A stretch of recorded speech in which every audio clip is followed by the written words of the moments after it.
Okay friends, അപ്പോൾ നമ്മൾ കഴിഞ്ഞ ഏതാനും ദിവസങ്ങളായി പരിശീലിച്ചു കൊണ്ടിരുന്ന ആ സകല പ്രിപ്പറേഷൻസ് റൗണ്ടും തീർന്നു എന്ന് വേണമെങ്കിൽ പറയാം.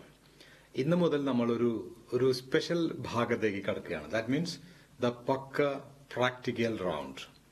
ഇപ്പോൾ നമുക്ക് അത്യാവശ്യം സ്പെൽ ഫോർമുലയുടെ ഒരു ചെറിയൊരു ബേസ് ഫോം ഒക്കെ നമ്മുടെ കയ്യിലുണ്ട്. ദാറ്റ് മീൻസ് നമ്മൾ സച്ചിൻ ടെണ്ടുൽക്കറെ കുറിച്ച് പറഞ്ഞു പഠിച്ചപ്പോൾ ആ spell formula somebody something plus be to have എന്നുള്ള ആ ഫോർമുല പഠിക്കുന്ന സമയത്ത് അതിന്റെ ഒരു ബേസ് ഫോം നമ്മൾ പഠിച്ചിട്ടുണ്ട്. അത് തന്നെയാണ് നമ്മൾ ഇന്ന് വീണ്ടും തുടക്കത്തിൽ എടുക്കുന്നത്. കാരണം ആ ഒരു ഫോർമാറ്റ്, ആ ബേസിക് സ്പെൽ ഫോർമുലയുടെ ആ ഒരു ഫോർമാറ്റ് വെച്ചിട്ടാണ് നമ്മൾ ഇനിയുള്ള ഒരു 2-3 ദിവസത്തെ പരിശീലനം നമ്മൾ ചെയ്യാൻ പോകുന്നത്. അത് ഓൾറെഡി നമ്മുടെ കയ്യിലായി കഴിഞ്ഞു. ഇനി നമ്മൾ ചെയ്യുന്നത് ആ ഫോം. അപ്പൊ നമുക്കറിയാം അത്യാവശ്യം ബി ഡു ഹാവ് ആശയങ്ങളുടെ ആ പ്രസന്റും പാസ്റ്റും ഫ്യൂച്ചർ ഫോംസ് ഒക്കെ നമുക്കറിയാം. എങ്കിലും നമ്മൾ പ്രായോഗികമായിട്ടുള്ള ഒരു സൗകര്യം കണക്കിലെടുത്ത് ഐ മാത്രം വെച്ചാണ് തൽക്കാലം ഇപ്പോൾ പറയുന്നത്. മറ്റുള്ള ഹീയും ഷീയും ദയും വെച്ചിട്ടൊക്കെയുള്ള മറ്റുള്ള ഫോംസ് ഒക്കെ വെച്ചിട്ടുള്ള പരിശീലനങ്ങൾ ഇതേ ഫോർമാറ്റിൽ നമ്മൾ നാളെയും മറ്റന്നാളൊക്കെ ആയിട്ട് അടുത്ത ദിവസങ്ങളിൽ ചെയ്യുന്നതായിരിക്കും. അപ്പോൾ ഇപ്പോൾ നമുക്ക് തൽക്കാലം ആ ബേസിക് ചാർട്ട് പ്രകാരം നമ്മൾ ആ സൈക്കോ ലിംഗ്വിസ്റ്റിക് ട്രെയിനിങ്ങിലേക്ക് മെല്ലെ കടക്കുകയാണ് നല്ല രീതിയിൽ. അപ്പോൾ ഇന്നത്തെ ക്ലാസ്സിൽ നമ്മൾ 2 പ്രധാനപ്പെട്ട രീതികളാണ് നമ്മൾ ഇന്ന് പരിശീലിക്കാൻ പോകുന്നത്. നിങ്ങൾ ആ ചാർട്ട് നോക്കൂ, നിങ്ങൾക്ക് അറിയാൻ പറ്റും നമ്മൾ മുൻപ് പരിശീലിച്ച സച്ചിൻ ടെണ്ടുൽക്കറെ കുറിച്ചൊക്കെ പഠിച്ചിരുന്ന ആ ബേസിക് ചാർട്ട് നമുക്കിവിടെ കാണാൻ പറ്റും. അപ്പൊ അതിൽ വളരെ സ്പഷ്ടമായിട്ട് മനസ്സിലാക്കാൻ പറ്റും ബി ഡു ഹാവ് ആശയങ്ങളുടെ പ്രസന്റും പാസ്റ്റും ഫ്യൂച്ചറും അവിടെ വ്യക്തമായിട്ട് കൊടുത്തിട്ടുണ്ട്. അതിൽ പ്രസന്റിൽ മാത്രമാണ് നമ്മൾ 2 ഓപ്ഷൻ കൊടുത്തിരിക്കുന്നത്. ദാറ്റ് മീൻസ് ഇപ്പോൾ ചെയ്യുകയാണ്, എന്നും ചെയ്യാറുണ്ട്. ഈ 2 തരത്തിലുള്ളതാണ് നമ്മൾ പ്രസന്റിൽ മാത്രം കൊടുത്തിരിക്കുന്നത്. ബാക്കിയെല്ലാം ഓരോന്ന് മാത്രം. കാരണം അതിന്റെ ആവശ്യമേ നമുക്ക് ഇപ്പോഴുള്ളൂ. ആ ഒരു കോമ്പാക്ട് ഫോമില് ഏറ്റവും എളുപ്പം ലളിതമായ രീതിയിൽ നമുക്ക് ഇവനെ മൊത്തത്തിൽ അങ്ങ് ചുരുട്ടി കുട്ടിപ്പിടിക്കാൻ വേണ്ടിയിട്ടാണ് ഈ ഒരു ടെക്നിക്ക് നമ്മൾ കുറച്ചു കാലം അങ്ങനെ ഫോളോ ചെയ്യുന്നത്. ഇതൊന്ന് ഉറച്ചു കഴിഞ്ഞാൽ പിന്നെ ആ ഫ്യൂച്ചറിന്റെ മുകളിൽ 2-3 ഫ്യൂച്ചറുകളും പാസ്റ്റിന്റെ കീഴെ 2-3 പാസ്റ്റും കൂട്ടിച്ചേർക്കും. അത്രയേ ഉള്ളൂ. അപ്പോ ഇതെല്ലാം നമ്മുടെ കയ്യിൽ എളുപ്പം കൈവശം വന്ന് ചേരും. പക്ഷെ ഇവിടെ ഒരു കാര്യം ശ്രദ്ധിക്കേണ്ടത്, നമ്മുടെ ഫോർമുല ചാർട്ട് പ്രകാരം നടുഭാഗത്ത് ഓറഞ്ചിലും മുകൾ ഭാഗം ബ്ലൂവിലും താഴെ ഗ്രേ കളറിലുമാണ് നമ്മൾ മാർക്ക് ചെയ്ത് മനസ്സിലാക്കുന്നത്. അത് നമുക്ക് മനസ്സിലാക്കാനും കൈകാര്യം ചെയ്യാനും വേണ്ടിയുള്ള ഒരു സൗകര്യത്തിന് നമ്മൾ അങ്ങനെ കൊടുക്കുന്നതാണ്. പക്ഷെ ഇന്നത്തെ പരിശീലനത്തില് നമ്മൾ ഇനി അങ്ങോട്ടുള്ള പരിശീലനത്തിനൊക്കെ മിക്കവാറും ഇതായിരിക്കും ഫോളോ ചെയ്യുക. അതായത് പ്രസന്റ് പാസ്റ്റ് ഫ്യൂച്ചർ എന്നുള്ളൊരു രീതിയാണ് നമ്മൾ കാലങ്ങളായിട്ട് എല്ലായിടത്തും പിന്തുടർന്ന് പോകുന്ന ഒരു പഠന രീതി.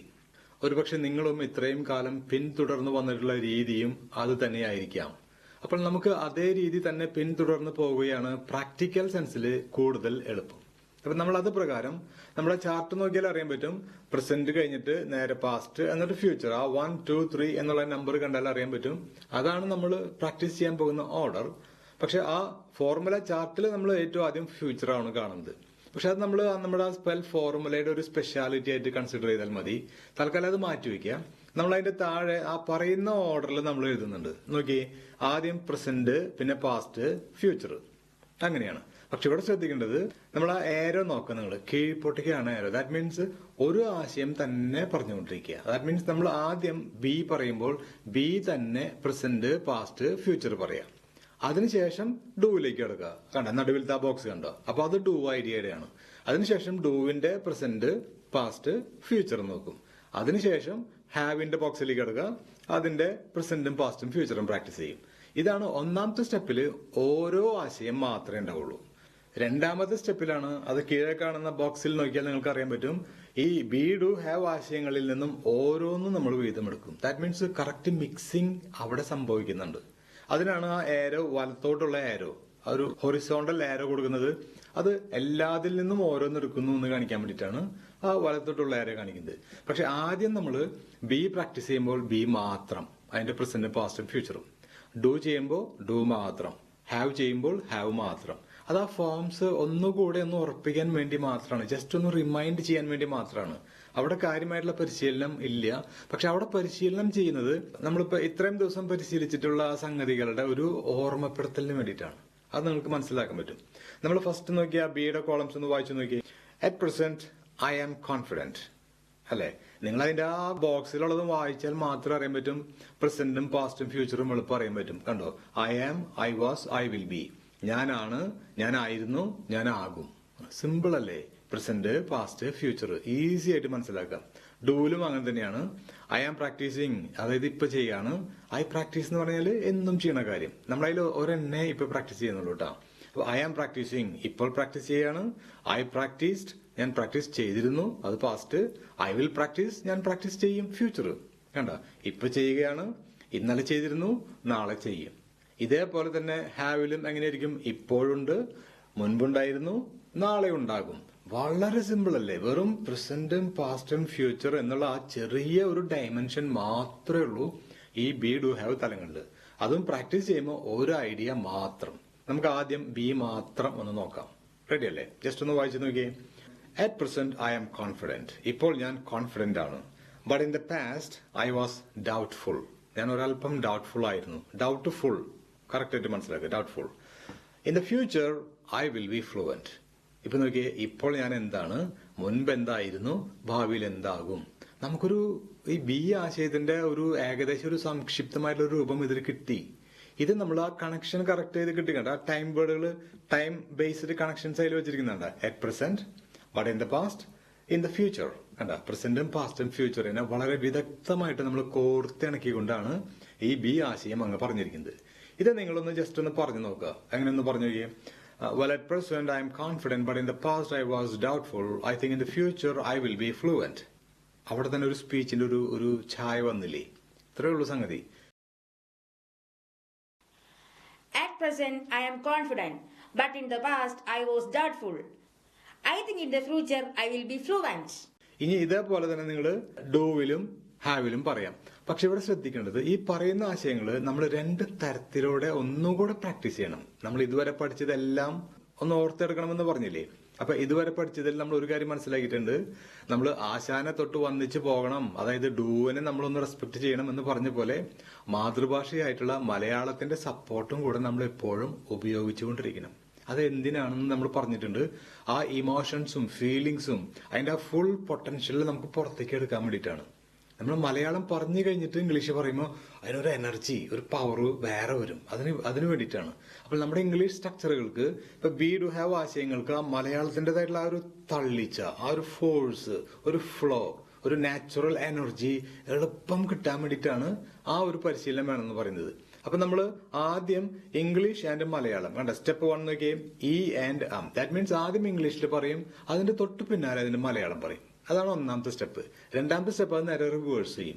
മലയാളത്തിൽ പറഞ്ഞിട്ട് ഇംഗ്ലീഷ് പറയും. അപ്പൊ ഇത് രണ്ട് തരത്തിലൂടെയും അങ്ങോട്ടും ഇങ്ങോട്ടും പറഞ്ഞു കഴിയുമ്പോൾ ഈ സ്ട്രക്ചറുകൾക്കൊക്കെ മാതൃഭാഷ പോലെ നല്ലൊരു ഇമോഷണൽ പവർ കിട്ടും. അപ്പൊ നമ്മൾ നോക്കി എങ്ങനെ പ്രാക്ടീസ് ചെയ്യാം. ഒന്നാമത്തെ റൗണ്ട് നോക്കി. At present I am confident, ഇപ്പോൾ ഞാൻ കോൺഫിഡന്റ് ആണ്. നേരെ ഫുൾ ഇംഗ്ലീഷ് പറയാൻ പാടില്ല. ഓരോന്ന് പറഞ്ഞു കഴിഞ്ഞാലും അതിന്റെ മലയാളം അപ്പ പറയണം. At present I am confident, ഇപ്പോൾ ഞാൻ കോൺഫിഡന്റ് ആണ്. But in the past I was doubtful, പക്ഷെ മുൻപ് ഞാൻ ഒരല്പം സംശയവാലുമായിരുന്നു. In the future I will be fluent, ഭാവിയിൽ ഞാൻ ഫ്ലുവന്റ് ആകും. കറക്റ്റ് ആയില്ലേ? ഇനി നേരെ റിവേഴ്സ് ചെയ്യുക. മലയാളം ആദ്യം പറയുക. കാരണം അത് ആ റൗണ്ടിലാണ് നമുക്ക് ശരിക്കും ആ ഒരു എനർജിയുടെ ഒരു തള്ളിച്ച ഇംഗ്ലീഷ് സ്ട്രക്ചറിലേക്ക് കയറി പിടിക്കുക. ഓക്കെ, ഇപ്പോൾ ഞാൻ കോൺഫിഡന്റ് ആണ്. At present I am confident. കണ്ട, ഇപ്പോൾ പറയുന്ന ആ ഇംഗ്ലീഷിന് ഒന്നും കൂടി ഒരു പൊലിമ, ഒരു തെളിച്ചം കിട്ടുന്നുണ്ട്. അത് കാരണം മലയാളത്തിൽ ആദ്യം പറഞ്ഞപ്പോൾ നമ്മുടെ ഇമോഷൻ അങ്ങ് ഉണർന്നു വരികയാണ്. ഇപ്പോൾ ഞാൻ കോൺഫിഡന്റ് ആണ് കേട്ടോ എന്ന് പറയുമ്പോൾ കണ്ട, ആ ബോഡിയൊക്കെ ഒന്ന് അനങ്ങി, മുഖമൊക്കെ ഒന്ന് തെളിഞ്ഞു, മൊത്തത്തിൽ ഒരു പ്രസന്ന ഭാവം വന്നു. ആ പ്രസന്നതയും ആ തെളിച്ചവും ആ ശക്തിയും ഓജസ്സും എല്ലാം അതിനോടൊപ്പം പറയുന്ന ഇംഗ്ലീഷിനും അങ്ങ് പകർന്നു കിട്ടും. അപ്പൊ നമ്മൾ ആ ഊർജ്ജം കിട്ടാൻ വേണ്ടിയിട്ടാണ് ഇതിങ്ങനെ മലയാളം ആൻഡ് ഇംഗ്ലീഷ് എന്നുള്ള രണ്ടാം ഭാഗം പറയുന്നത്. ഓക്കെ അല്ലേ? ഒന്ന് പറഞ്ഞു നോക്കിയേ. ഇപ്പോൾ ഞാൻ കോൺഫിഡന്റ് ആണ്. I am confident now. പക്ഷെ മുൻപ് ഞാൻ ഒരല്പം സംശയാലുമായിരുന്നു കേട്ടോ. But in the past I was a bit doubtful. പക്ഷെ ഭാവിയിൽ ഞാൻ ഫ്ലുവന്റ് ആവും. I think in the future I will be fluent. കണ്ടോ, മലയാളം പറഞ്ഞു കഴിഞ്ഞിട്ട് ഇംഗ്ലീഷ് വരുമ്പോൾ ആ ഇംഗ്ലീഷിന് ഒരു സ്പെഷ്യൽ എനർജി വരുന്നില്ലേ? നമുക്കത് ഫീൽ ചെയ്യാൻ പറ്റും. ഇതാണ് ഈ ഫസ്റ്റ് സ്റ്റെപ്പ്. ഇങ്ങനെ ഇംഗ്ലീഷ് മലയാളം, മലയാളം ഇംഗ്ലീഷ്, ഈ റൗണ്ട് നല്ല പോലെ ഒന്ന് പറഞ്ഞു പഠിക്കുക. അതിനുശേഷം രണ്ടുപേർ തമ്മിൽ നമ്മൾ പറഞ്ഞു, ഏറ്റവും അവസാനം നമ്മൾ പരിശീലനത്തിൽ ചെയ്തിട്ടുള്ള ഭാഗമാണ് ക്വസ്റ്റ്യൻസ്. ചോദ്യങ്ങളാണ് നമ്മുടെ ഉള്ളിലത്തെ ആ എനർജിനെ പുറത്തേക്ക് അങ്ങ് ത്രസ്റ്റ് ചെയ്യുന്നത്. നമ്മൾ റോക്കറ്റ് മിസൈലൊക്കെ വിടുമ്പോൾ ആദ്യം അടിയുന്ന ഒരു ത്രസ്റ്റിംഗ് ഉണ്ട്. ആ പുഷിങ്ങിലാണ് ഈ സാധനം അങ്ങ് മേൽപോട്ട് ശൂന്യാകാശം വരെ അങ്ങ് തള്ളി പോകുന്നത്. അതിനുള്ള സ്റ്റാർട്ടിങ് ആ പുഷിംഗ് ആണ്. അതുപോലെ ആ ഒരു പുഷിംഗ് പവർ കിട്ടുന്നത് ക്വസ്റ്റ്യൻസിലാണ്. അപ്പൊ നമ്മൾ ഈ സ്ട്രക്ചറുകൾ തന്നെ ചുമ്മാ ചോദ്യോത്തരങ്ങളായിട്ടൊന്ന് പരിശീലിക്കുക. നോക്കി അതിൽ കൊടുത്തിട്ടുണ്ട്, are you confident now? Yeah of course I am confident now. കാരണം ഇപ്പൊ നിങ്ങൾക്ക് മലയാളം വേണമെന്നില്ല, കാരണം ഓൾറെഡി മലയാളം ഇംഗ്ലീഷും പറഞ്ഞ് ഏകദേശം ആ ഒരു ഫീൽഡിൽ നിൽക്കല്ലേ. ആ ഫീൽഡിൽ നിൽക്കെ തന്നെ ചോദ്യങ്ങളെ അതിലേക്ക് കൊളത്തിയിടുക. അപ്പൊ ചോദ്യങ്ങൾക്കും ആ ഫോഴ്സ്, മാതൃഭാഷയുടെ ശക്തി എളുപ്പം കിട്ടും. നോക്കി അങ്ങനെ പറയും, are you confident now? Yes I am confident now. അപ്പൊ തന്നെ പാസ്റ്റ് ചോദിക്കുക, വെർ യു ഡൗട്ട്ഫുൾ? ഡൗട്ട്ഫുൾ ആയിരുന്നോ? Of course I was doubtful. Will you B fluent? നിങ്ങൾ ഫ്ലുവന്റ് ആയിരിക്കുമോ? യാ I think I will be fluent. ഇങ്ങനെ രണ്ടുപേരും മാറി മാറി 2-3 വട്ടം പറഞ്ഞു. എന്നാലാണ് നമുക്ക് ആ ഒരു ഫോഴ്സ് കിട്ടുള്ളൂ. കാരണം ക്വസ്റ്റ്യൻസ് നമ്മൾ അധികം ഇതുവരെ പരിശീലിച്ചിട്ടില്ല. ഈ ക്വസ്റ്റ്യൻസ് റൗണ്ട് 2-3 വട്ടം ഭംഗിയായിട്ട് ആ മലയാളം ആൻഡ് ഇംഗ്ലീഷ് പറഞ്ഞു കഴിഞ്ഞാൽ തൊട്ട് പിന്നാലെ മാതൃഭാഷ പോലെ ഇംഗ്ലീഷിന് ആ ശക്തി അങ്ങ് ഉണർന്നു നിൽക്കുന്ന ആ സമയത്ത് തന്നെ ക്വസ്റ്റ്യൻസ് പറഞ്ഞു പഠിക്കുക. അപ്പൊ ക്വസ്റ്റ്യൻസ് നമ്മുടെ കയ്യിൽ ഭദ്രമായിട്ട് നല്ല ഫോഴ്സിൽ നമ്മുടെ കയ്യിൽ കിട്ടും. Are you confident now? Yes, I'm confident now. Were you doubtful in the past? Of course, I was doubtful in the past. Will you be fluent in the future? I think I will be fluent in the future. ഇപ്പൊ ബിയുടെ practice കിട്ടിയോ? നേരെ താഴത്തോട്ടുള്ള ആരോ ഇട്ടിരിക്കുന്നത് മനസ്സിലായോ? എല്ലാം താഴെ താഴെ ആ സ്റ്റെപ്പുകളോടെ അങ്ങനെ ചെയ്ത് പഠിക്കുക. ബിയുടെ പ്രസന്റ് പാസ്റ്റ് ഫ്യൂച്ചർ എന്ന് പറയാം. അത് കഴിഞ്ഞാൽ ഇംഗ്ലീഷിലും മലയാളത്തിലും, പിന്നെ മലയാളത്തിലും ഇംഗ്ലീഷിലും, അത് കഴിഞ്ഞാൽ കുറച്ച് ക്വസ്റ്റ്യൻസ്. ഇങ്ങനെ ഈ 3 സ്റ്റെപ്പ് നമ്മൾ ഇതിൽ ചെയ്യുന്നുണ്ട്. ഇതേപോലെ നമുക്ക് ചുമ്മാ അങ്ങനെ തന്നെ ഡൂവിലും പ്രാക്ടീസ് ചെയ്തൂടെ? ഓക്കെ അല്ലേ? സിമ്പിൾ അല്ലേ? സ്റ്റെപ്പുകൾ ക്ലിയർ ആയില്ലേ? ഒരെണ്ണം കൂടി ചെയ്ത് കഴിഞ്ഞാൽ അറിയാൻ പറ്റും. നോക്കിയോളൂ. Right now I am practising English. ഇപ്പോൾ ഞാൻ ഇംഗ്ലീഷ് പ്രാക്ടീസ് ചെയ്യാണ്. But in the past I practised less. പക്ഷെ മുൻപ് ഞാൻ വളരെ കുറച്ച് പ്രാക്ടീസ് ചെയ്തുള്ളൂ. In the future I will practise more. ഭാവിയിൽ ഞാൻ കൂടുതൽ പ്രാക്ടീസ് ചെയ്യും. കണ്ട, അപ്പൊ ആ ഒരു മോഡൽ കിട്ടി. അപ്പൊ ഇതൊന്ന് പറഞ്ഞ് പഠിക്കുക, നല്ലപോലെ പറഞ്ഞ് പഠിക്കുക. എങ്ങനെ പറയും? Right now I am practising English. But in the past, I practiced very less. I think in the future, I will practice more. അങ്ങനെ ആ പറച്ചിലിന് തന്നെ ഒരു നാച്ചുറൽ ഫീൽ കൊണ്ടുവരാൻ നോക്കും. ഒരു സ്പീച്ചിൽ പറയുന്ന പോലെ ഒരു മോഡല്. ശരിക്കും ആ പ്രാക്ടീസ് നമ്മൾ താഴത്തെ 2ാമത്തെ സ്റ്റെപ്പിൽ കീഴെ കൊടുക്കുന്നുണ്ട്. എങ്കിലും ഇത് പറയുമ്പോൾ പോലും ഒരു റിയൽ ലൈഫിൽ നമ്മൾ എങ്ങനെ പറയുമായിരുന്നു അതേ മോഡലിലേക്ക് കൊണ്ടുവരാൻ നോക്കുക. ഓക്കെ, അപ്പൊ ഫസ്റ്റ് ലെവൽ കഴിഞ്ഞാൽ ഇനി 2ാമത്തെ ഉള്ള സ്റ്റെപ്പ് കൊടുക്കരുത്. ഇംഗ്ലീഷ് പറഞ്ഞ് മലയാളം പറയാം. അത് കഴിഞ്ഞാൽ റിവേഴ്സ് ചെയ്യാം. Malayalam first, English second. അപ്പൊ നോക്കി, well at present I am practising English. ഇപ്പോൾ ഞാൻ ഇംഗ്ലീഷ് പ്രാക്ടീസ് ചെയ്യാണ്. But in the past I practised less. പക്ഷെ മുൻപ് ഞാൻ വളരെ കുറച്ചേ പ്രാക്ടീസ് ചെയ്തുള്ളൂ. In the future I will practise more. ഭാവിയിൽ ഞാൻ കൂടുതൽ പ്രാക്ടീസ് ചെയ്യും. ഇനി മലയാളം ആദ്യം, ഇംഗ്ലീഷ് സെക്കൻഡ്. ഒക്കെ ക്ലിയർ അല്ലേ? ഓക്കെ, ഇപ്പോൾ ഞാൻ ഇംഗ്ലീഷ് പ്രാക്ടീസ് ചെയ്യുകയാണ്. Now I am practising English. പക്ഷെ മുൻപ് ഞാൻ വളരെ കുറച്ചേ പ്രാക്ടീസ് ചെയ്തുള്ളൂ. But in the past I practised very less. ഭാവിയിൽ ഞാൻ കുറെ പ്രാക്ടീസ് ചെയ്യും. In the future I will practise more. കണ്ട, പ്രാക്ടീസ് മോർ. ആ മലയാളത്തിന്റെ ഒരു ഫ്ലോയ്ക്ക് ശേഷം വരുന്ന ഇംഗ്ലീഷിന് ഒരു സ്പെഷ്യൽ പവറാ. ആ പവർ ഇങ്ങനെ നിന്ന് കത്തിജ്വലിച്ച് നിൽക്കുന്ന സമയത്ത് തന്നെ ക്വസ്റ്റ്യനിലേക്ക് അങ്ങ് പോരാ. നമ്മുടെ തന്ത്രാടതൊക്കെ എങ്ങനെ പറയും? Hey, are you practising English? Yes I am practising English. Did you practice English yesterday? ഇന്നലെ പ്രാക്ടീസ് ചെയ്തോ? Yeah, of course I practiced English yesterday. ഇന്നലെ ഞാൻ പ്രാക്ടീസ് ചെയ്തു. Will you practice English tomorrow? നാളെ പ്രാക്ടീസ് ചെയ്യോ? Yeah, I think I will practice English tomorrow. Right now, I'm practicing English, but in the past, I practiced less. In the future, I will practice more. Are you practicing English? Yes, I'm practicing English. Did you practice less in the past? Of course, I practiced less in the past. Will you practice more in the future? I think I will practice more in the future. Okay അല്ലേ? എങ്കിൽ ഇതേപോലെ നമുക്ക് ഹാവിലും ഒന്ന് ചെയ്തുകൂടെ? Simple അല്ലേ? It's a piece of cake. Come on. Right now I have confidence. ഇപ്പോൾ എനിക്ക് നല്ല കോൺഫിഡൻസ് ഉണ്ട്. But in the past I had some doubts. പക്ഷെ മുൻപ് എനിക്ക് ചില സംശയങ്ങൾ ഉണ്ടായിരുന്നു. In the future I will have fluency. ഭാവിയിൽ എനിക്ക് നല്ല ഫ്ലുവൻസി ഉണ്ടാവും. അറിയാവുന്ന കാര്യങ്ങളല്ലേ? ഇനി നമുക്കിത് ഒരു ഫ്ലോയിൽ ഒന്ന് പറഞ്ഞു നോക്കുക. എങ്ങനെ? See friends, right now I have confidence, but in the past, I had some doubts. I think in the future I will have more fluency. Right now, I have confidence, but in the past, I had some doubts. In the future, I will have fluency. Super, അടിപൊളി. ഇനി നമ്മൾ ആ ഇടയിലുള്ള 2ാമത്തെ step ഏതാണ്? English Malayalam and Malayalam English. Okay, Friends, right now I have confidence. ഇപ്പോൾ എനിക്ക് നല്ല confidence ഉണ്ട്. But in the past I had some doubts. മുൻപ് എനിക്ക് കുറച്ച് സംശയങ്ങൾ ഉണ്ടായിരുന്നു. I think in the future I will have fluency. ഭാവിയിൽ എനിക്ക് ഫ്ലുവൻസി ഉണ്ടാകും. ക്ലിയർ അല്ലേ? ഇനി മലയാളം ഫസ്റ്റ്. ഇപ്പോൾ എനിക്ക് നല്ല കോൺഫിഡൻസ് ഉണ്ട്. Right now I have confidence. പക്ഷെ മുൻപ് എനിക്ക് ഇത്തിരി സംശയങ്ങൾ ഉണ്ടായിരുന്നു കേട്ടോ. But in the past I had some doubts. ഭാവിയിൽ എനിക്ക് നല്ല ഫ്ലുവൻസി ഉണ്ടാവും. In the future I will have tremendous fluency. Clear ആയില്ലേ? ഇനി നമ്മൾ ആ ഫ്ലുവൻസി, ആ ഒരു ഇമോഷൻ നിൽക്കുന്ന സമയത്ത് തന്നെ ക്വസ്റ്റ്യൻസിലേക്ക് വരാം. Hey, do you have confidence now? Yeah, I think I have confidence. Did you have confidence in the past? Of course I had confidence in the past. Will you have fluency in the future? Yeah, I think I will have fluency in the future. Simple. അത് confidence, fluency എന്തെങ്കിലും ഒരു വാക്ക് അവിടെ വെച്ചുകൊണ്ട് നമ്മൾ പറഞ്ഞു. ഇവിടെ ആ ഘടനയും ഭാവവും നമ്മുടെ ഉള്ളിൽ സുരക്ഷിതമാക്കാൻ വേണ്ടിയിട്ടാണ് ഈ പരിശീലനം.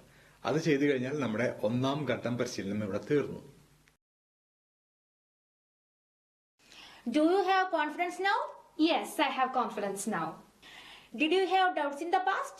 Of course, I had some doubts in the past. Will you have fluency in the future? I think I will have fluency in the future.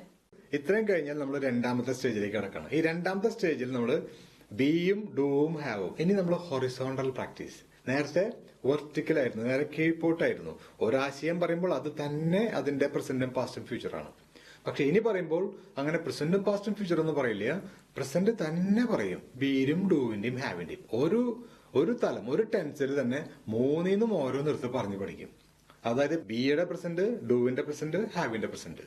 അതാണ് ഒരു സ്റ്റെപ്പ്. രണ്ടാമത്തെ സ്റ്റെപ്പില് ബി ടു ഹാവിന്റെ പാസ്റ്റുകൾ മാത്രം എടുക്കും.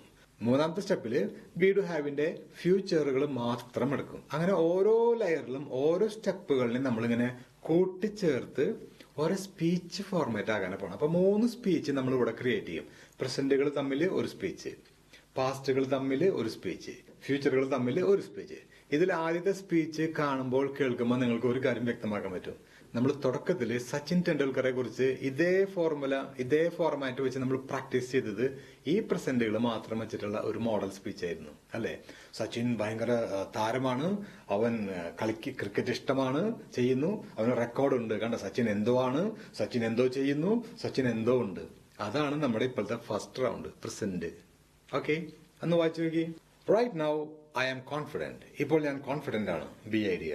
ഇനി പറയാ ബിക്കോസ് യു നോ, കാരണം അതിനൊരു കാരണം. Because you know I am practising English, കാരണം ഞാനിപ്പോൾ ഇംഗ്ലീഷ് പ്രാക്ടീസ് ചെയ്യാണ്. അപ്പോൾ ഈ രണ്ടെണ്ണത്തിലേക്ക് നമ്മൾ കണക്ട് ചെയ്ത രീതി കണ്ടോ? ബിക്കോസ് യു നോ എന്നാണ്. പക്ഷെ മുൻപത്തെ പ്രാക്ടീസിൽ ഒരു ആശയം തന്നെ പറഞ്ഞപ്പോൾ in the present, in the past, in the future, അങ്ങനെ പ്രസന്റ്, പാസ്റ്റ്, ഫ്യൂച്ചർ എന്ന് മാത്രമേ പറഞ്ഞുള്ളൂ. അവിടെ അതിന്റെ ആവശ്യമുള്ളൂ. ടൈം ബേസ്ഡ് കണക്ഷനാണ് അവിടെ ആവശ്യം. ഇവിടെ നമുക്ക് കണക്ഷൻ ബേസ്ഡ് കാരണം നമ്മൾ ആശയങ്ങൾ തമ്മിലാണ് കണക്ട് ചെയ്യുന്നത്. ഓക്കെ, അപ്പൊ നമുക്ക് കണക്ഷൻസ് കുറച്ച് വ്യത്യാസപ്പെടും. അതാണ് ശ്രദ്ധിക്കുന്നത്. Well friends, right now I am confident because you know I am practicing English. Moreover, I have a supportive partner. എനിക്ക് പ്രാക്ടീസ് ചെയ്യാൻ വേണ്ടിയിട്ട് നല്ലൊരു പാർട്ട്ണർ എന്റെ കൂടെ ഉണ്ട്. കണ്ടോ? ഇപ്പോൾ ഞാൻ കോൺഫിഡന്റ് ആണ്, കാരണം ഞാൻ ഇംഗ്ലീഷ് പരിശീലിക്കുകയാണ്, ഇപ്പോൾ ചെയ്യുകയാണ്. മാത്രമല്ല എനിക്കൊരു നല്ല പാർട്ട്ണർ ഉണ്ട്. കണ്ടോ? ഞാൻ എന്തോ ആണ്, ഞാൻ എന്തോ ചെയ്യുകയാണ്, എനിക്ക് എന്തോ ഉണ്ട്. ബി, ഡു, ഹാവ്, ഈ 3 ആശയങ്ങളിൽ നിന്നും പ്രസന്റ് മാത്രം ഓരോന്നിടത്ത് because you know, more over, ഇങ്ങനെ 2 കണക്ഷൻസ് മാത്രം വെച്ച് നമ്മളൊരു സ്പീച്ച് ഫോർമാറ്റ് ക്രിയേറ്റ് ചെയ്തു. ഇതിന്റെ സ്റ്റാർട്ടിങ്ങിൽ നമ്മൾ വെൽ ഫ്രണ്ട്സ് എന്ന് വെച്ചപ്പോൾ ഒരു ഇൻട്രൊഡക്ഷൻ ആയില്ലേ, ഒരു കണക്ഷൻ കിട്ടില്ലേ? വെൽ ഫ്രണ്ട്സ് എന്ന് പറഞ്ഞിട്ട് സ്റ്റാർട്ട് ചെയ്തപ്പോൾ അതൊരു സ്പീച്ചിന്റെ തുടക്കം കിട്ടി. അവസാനം ദാറ്റ്സ് ഓൾ എന്നൊരൊറ്റ വാചകം പറഞ്ഞാൽ മതി. തുടക്കത്തിൽ ഇൻട്രൊഡക്ഷൻ കാണിക്കാൻ വേണ്ടിയിട്ട് വെൽ ഫ്രണ്ട്സ് എന്ന് വെച്ചു. അത് വേണമെങ്കിൽ well friends right now I am going to talk about എന്നുകൊണ്ട് വേണമെങ്കിൽ ഒരു വലിയൊരു 1.5 കിലോമീറ്റർ നീട്ടുള്ള ഒരു സെന്റൻസ് പറയാം. എന്തായാലും അതല്ലെങ്കിൽ വെൽ, ജസ്റ്റ് ഒരൊറ്റ വെൽ മാത്രമായാലും സംഭവം ഓക്കെ. ആ പൊസിഷനിൽ അങ്ങനെ ഒരു സംഗതി അവിടെ വേണം, അത്രയും നിർബന്ധമുള്ളൂ. ഓക്കെ, അപ്പൊ വെൽ ഫ്രണ്ട്സ് വെച്ചു, ഇൻട്രൊഡക്ഷൻ ആയി. പിന്നെ നമ്മൾ ഈ 3 ഓരോന്ന് പറയാണ്. Well friends right now I am confident because you know I am practising English. Moreover I have a wonderful training partner. That's all വെച്ച് കൺക്ലൂഡ് ചെയ്തു. ഇപ്പൊ നോക്കി, ഗംഭീരമായിട്ടുള്ള ഒരു സ്പീച്ച് നമ്മുടെ കയ്യിൽ കിട്ടിയില്ലേ? ഇതാണ് നമ്മുടെ ഒന്നാമത്തെ സ്റ്റെപ്പ്. ഇത് ഒന്നാമത്തെ സ്പീച്ചായി.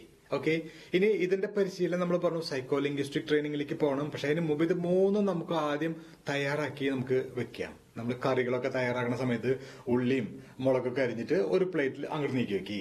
അത് കഴിഞ്ഞിട്ട് നാളികേരം ചിരണ്ടി പാലെടുക്കാൻ വേണ്ടിയിട്ട് ഇപ്പുറത്തേക്ക് മാറ്റി വയ്ക്കി. അരി ഇന്ന പാത്രത്തിലിട്ടിട്ട് അങ്ങോട്ട് മാറ്റി വെക്കി. ഇങ്ങനെ ഓരോന്ന് അവിടെ വെച്ചു, ഇവിടെ വെച്ചു, അങ്ങോട്ട് വെച്ചു, എന്നിട്ട് ഇത് ആദ്യം വെക്കി, അത് കഴിഞ്ഞ് ഇത് രണ്ടാമത് വെക്കി. അങ്ങനെ ഓരോ പ്രിപ്പറേഷനും ഒരു ഓർഡർ ഇല്ലേ? ഇതുപോലെ ഇവിടെയും ആദ്യം ബി ടു ഹാവിന്റെ പ്രസന്റുകൾ മാത്രം കൂട്ടിച്ചേർത്ത് ഒരു സ്പീച്ച് ഫോർമാറ്റ് ആക്കി അങ്ങോട്ട് മാറ്റി വെച്ചു. ഇനി ഈ ബി ടു ഹാവിന്റെ പാസ്റ്റുകൾ മാത്രം എടുത്തുകൊണ്ട് ഒരു കൊച്ചു സ്പീച്ച് രണ്ടാമതുണ്ടാക്കിയിട്ട് നമ്മൾ വേറെ സ്ഥലത്ത് മാറ്റി വയ്ക്കും. അതിനുശേഷം ഫ്യൂച്ചറുകൾ മാത്രം എടുത്തുകൊണ്ട് മൂന്നാമത്തെ സ്പീച്ച് നോക്കും. അപ്പൊ ഇപ്പൊ നമ്മൾ ഒന്നാമത്തെ സ്പീച്ച് തയ്യാറാക്കി വെച്ചില്ലേ, പ്രസന്റുകൾ മാത്രം വെച്ചിട്ട്, അതവിടെ ഇരിക്കട്ടെ. ഇനി പാസ്റ്റുകൾ മാത്രം, ബി ടു ഹാവിന്റെ പാസ്റ്റുകൾ മാത്രം എടുത്തുകൊണ്ട് ഒരു സ്പീച്ച്, അതാണ് ആ രണ്ടാമത്തെ ബോക്സ്. നോക്കിയേ. Well friends, yesterday I was a bit doubtful. ഇന്നലെ ഞാൻ ഒരല്പം സംശയാലുവായിരുന്നു. I was a bit doubtful. നിങ്ങൾ അതൊക്കെ കൂട്ടിച്ചേർത്തോ? ഇത്തിരിയൊക്കെ കൈന്നിടണമെന്ന് ഞാൻ പറഞ്ഞില്ലേ, അതന്നെ. Yesterday I was a bit doubtful, so I didn't practise. കണ്ട, പ്രാക്ടീസ്ഡ് എന്നുള്ള പാസ്റ്റ് ആണ്, പക്ഷെ അത് നെഗറ്റീവ് ആക്കിയപ്പോ ഡിഡ് പ്രാക്ടീസ്. ഈ ടെക്നിക്കൊക്കെ നമ്മൾ കുറച്ച് കഴിയുമ്പോൾ പിടിക്കുന്നുണ്ടാവും.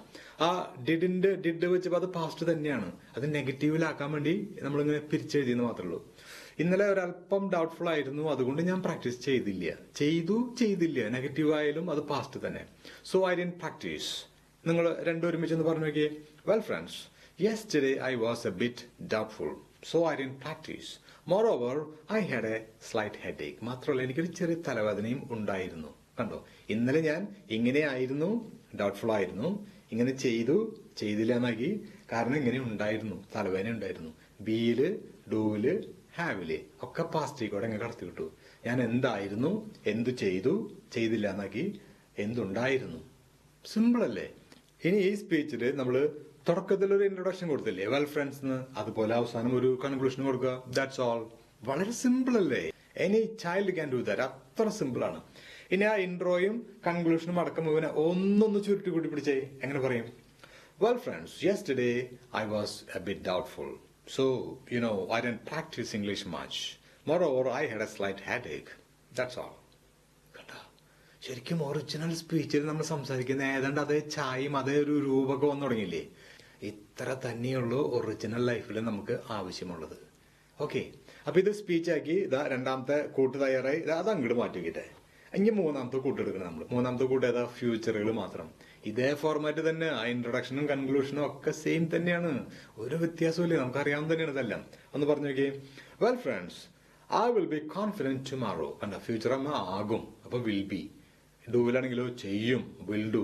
ഹാവിലാണെങ്കിലോ ഉണ്ടാകും, വിൽ ഹാവ്. കണ്ട, will be, will do, will have. Tomorrow I will be like this, and then I will do like this, then I will have like this. ഇത്രേ ഉള്ളൂ. ഇതാണ് അതിന്റെ ഒരു റഫ് ഒരു സ്റ്റൈല്. നോക്കിയേ. Tomorrow I will be more confident because I will practice more. And then മാത്രമല്ല, and then I will have fluency very fast. And then അപ്പൊ കണ്ട, നമ്മള് ഒരു and then വെച്ചു. And then I will have fluency fast. എനിക്ക് fast ആയിട്ട് fluency ഉണ്ടാകും, സ്വന്തമാകും. അപ്പൊ അതിനെ കണക്ട് ചെയ്യാൻ വേണ്ടിട്ട് എന്താ വെച്ചാൽ and then. സിമ്പിൾ ആയില്ലേ? That's all. ഒരു ദാറ്റ്സ് ഓളും വെച്ച് കൺക്ലൂഡ് ചെയ്തു. ഇനി അതിനെ ഒന്നുകൂടെ ഒന്ന് പറഞ്ഞു നോക്കി, ജസ്റ്റ് ഒന്ന് പറഞ്ഞു പഠിച്ചു നോക്കി. അങ്ങനെ പറയും. Well friends, I'll be confident tomorrow because I will practice more and then I will have fluency very fast. That's all. ഇപ്പൊ 3 സ്പീച്ച് നമ്മുടെ കയ്യിൽ തയ്യാറായി. ഇപ്പൊ 3 എണ്ണായില്ലേ? ഈ 3 എണ്ണത്തിന് ഇനിയാണ് നമ്മള് ഇത്രയും കാലം പരിശീലിച്ച ആ ഗംഭീരമായിട്ടുള്ള പ്രാക്ടിക്കൽ ടെക്നിക്കിലേക്ക്, ആ ഒരു പ്ലാറ്റ്ഫോമിലേക്ക് കൊണ്ടുപോകുന്നത്. എന്താണ് ആ technique? Psycho linguistic training method. അതിലേക്ക് കൊണ്ടുപോകണം. അപ്പൊ നമുക്കതിലറിയാം, ബുദ്ധിപരമായിട്ട് കോൺഷ്യസ് ലെവലില് 3 വട്ടം പറയും, സബ് കോൺഷ്യസ് ലെവലില് 3 വട്ടം പറയും. പക്ഷെ കോൺഷ്യസ് ലെവലിൽ പറയുമ്പോൾ ആലോചിക്കാൻ പാടില്ല, സബ് കോൺഷ്യസ് ലെവലിൽ വരുമ്പോൾ തെറ്റുവരുത്താനും പാടില്ല. ഈ 2 നിയമങ്ങളും പാലിച്ചുകൊണ്ട് പറയണമെങ്കിൽ അത് ആലോചിക്കാതെ പറയാവുന്ന സ്റ്റേജിൽ ആദ്യം ഒന്ന് പ്രിപ്പയർ ചെയ്ത് തയ്യാറാക്കണം. ഇപ്പൊ ഏകദേശം പ്രിപ്പറേഷൻ ഒക്കെ കഴിഞ്ഞിട്ടുണ്ട്. കറക്റ്റ് അല്ലേ? അപ്പൊ നമ്മൾ ഒന്നാമത്തെ സ്പീച്ച് നമുക്ക് ഒന്നുകൂടി വീണ്ടെടുക്കാം. എങ്ങനെ പറയും? Well friends, right now I am confident because I am practicing English. Moreover, I have a wonderful partner. That's all. ഇത് നിങ്ങൾക്ക് കഴിവുണ്ടെങ്കിൽ, ഞാൻ നിങ്ങളുടെ അടുത്ത് ഫ്ലുവൻസി സീക്രട്ടിന്റെ ഇടയിൽ പറഞ്ഞിരുന്നു, നമുക്ക് പൊതുവെ ഇല്ലാത്തതായിട്ടുള്ള സംഗതിയാണ് ഇംഗ്ലീഷ് ബ്രത്ത്. ഇംഗ്ലീഷ് ഭാഷയിലുള്ള നമ്മുടെ ബ്രത്ത് വളരെ ചുരുങ്ങിയതാണ്, കുറവാണ്. അപ്പൊ അത് ഡെവലപ്പ് ചെയ്യാൻ വേണ്ടിയിട്ടും ഇത്തരത്തിലുള്ള പ്രാക്ടീസുകളുടെ ഇടയിൽ ആ ഒരു ടെക്നിക്ക് കൂടെ നിങ്ങളൊന്ന് കൂട്ടിച്ചേർക്കുക. ഇതൊരു ഒറ്റ ശ്വാസത്തിൽ എവിടെ വരെ പോകും നോക്കുക. നോക്കിയേ. Well friends, right now I am very confident because I am practicing English. Moreover, I have a wonderful training partner. That's all. ഇനിയും വേണമെങ്കിൽ കുറെ പറയാൻ പറ്റും. ഇനിയും ശബ്ദം കുറെ ബാക്കി കിടക്കുകയാണ്. കാരണം ഇതൊന്നും പറയാൻ അധികം ശബ്ദം വേണ്ടല്ലോ, അധികം ബ്രത്ത് വേണ്ട. അതുകൊണ്ട് തീർച്ചയായിട്ടും ഒറ്റ ബ്രത്തിൽ തന്നെ ഈ ഓരോ സ്പീച്ചുകളും പറഞ്ഞ് ആ ഫ്ലുവൻസിയുടെ ആ മേജർ സംഗതി നമ്മുടെ കൈക്കലാവട്ടെ. Come on, speak up. Okay, listen. Right now I'm confident because I'm practicing English. Moreover, I have a supportive partner. Sorry. Listen carefully. Right now I'm confident because I'm practicing English. Moreover, I have a supportive partner. Come again. I told you no. Right now I'm confident because I'm practicing English. Moreover, I have a supportive partner. Come on, shout it. I told you no. Right now I'm confident because I'm practicing English. Moreover, I have a supportive partner. Okay, feel it. Oh my God. Right now I'm confident because I'm practicing English. Moreover, I have a supportive partner. Laugh it, man. Oh God, this is funny. Right now I'm confident because I'm practicing English. Moreover, I have a supportive partner. Come on, speak up. Okay, listen. Yesterday I was a bit doubtful, so I didn't practice much. Moreover, I had a slight headache. Sorry. Okay, listen carefully. Yesterday I was a bit doubtful, so I didn't practice much. Moreover, I had a slight headache. Come again. I told you no. Yesterday I was a bit doubtful, so I didn't practice much. Moreover, I had a slight headache. Shout it. How many times I told you? Yesterday I was a bit doubtful, so I didn't practice much. Moreover, I had a slight headache. Okay, feel it. Oh, I'm sorry to say this. In fact, yesterday I was a bit doubtful, so I didn't practice much. Moreover, I had a slight headache. Okay, laugh it. Oh God, this is funny. Yesterday I was a bit doubtful, so I didn't practice much. Moreover, I had a slight headache. That's fine. Okay, thanks. Come on, speak up. Okay, listen. Tomorrow I will be confident because I'll practice more and then I will have fluency fast. Sorry. Okay, listen carefully. Tomorrow I will be confident because I'll practice more and then I will have fluency fast. Come again. I told you, no? Tomorrow I will be very confident because I'll practice more and then I will have fluency fast. Shout it. How many times I told you, tomorrow I will be confident because I'll practice more and then I will have fluency fast. Okay, feel it. Oh, I'm sorry to say this. Tomorrow I will be very confident because I will practice more and then I will have fluency fast. Okay, laugh it. Oh God, this is funny. I will be confident tomorrow because I will practice more and then I will have fluency fast. That's fine. Okay, good. Okay, അങ്ങനെ അതും ചെയ്ത് കാണിച്ചു തന്നു. അപ്പൊ 3 സ്പീച്ചിനെയും ഒറ്റയ്ക്കായിട്ട് ഇങ്ങനെ വ്യക്തമായിട്ട് കാണിച്ചു തന്നില്ലേ? എങ്ങനെ പ്രാക്ടീസ് ചെയ്യാമെന്ന് വ്യക്തമായി മനസ്സിലായില്ലേ? എന്താ പരിശീലിക്കേണ്ടതെന്ന് നിങ്ങളുടെ ഈ ചാർട്ടില്, നിങ്ങളുടെ ഈ പേപ്പേഴ്സിൽ PDF ഫയലിലുണ്ട്. ഇതുപോലെ തന്നെ അങ്ങ് ചെയ്യുക. വേറെ ഒന്നും ചെയ്യാനില്ല. ഇപ്പൊ ഇത് കഴിഞ്ഞു കഴിഞ്ഞാൽ 2 കൂട്ടരും സ്വാപ്പ് ചെയ്ത് 2 കൂട്ടരും ഇതുപോലെ ചെയ്ത് കഴിഞ്ഞാൽ അപ്പൊ 2 കൂട്ടരുടെ അടുത്തും സംഭവമായില്ലേ? പിന്നെ 2 പേരും ഒരുമിച്ച് ഫേസ് ആൻഡ് ഫയർ, അത് നിങ്ങൾക്ക് കാണിച്ചു തന്നിട്ടുണ്ട്. അപ്പൊ ഫേസ് ആൻഡ് ഫയർ ചെയ്യാം. അതിനുശേഷം അഗ്രസീവ് ഫേസ് ആൻഡ് ഫയർ വേണോ വേണ്ടയോ എന്നുള്ളത് അത് എൻറ്റയർലി അപ് ടു യു. നിങ്ങൾക്ക് വിട്ടു തന്നിരിക്കണം. നിങ്ങൾക്ക് തോന്നണം ഇതൊന്നും കൂടി ഒന്ന് പൊരിക്കണം, പവർഫുൾ ആക്കണം എന്ന് തോന്നണമെങ്കിൽ there you are, you can go ahead, that's your choice.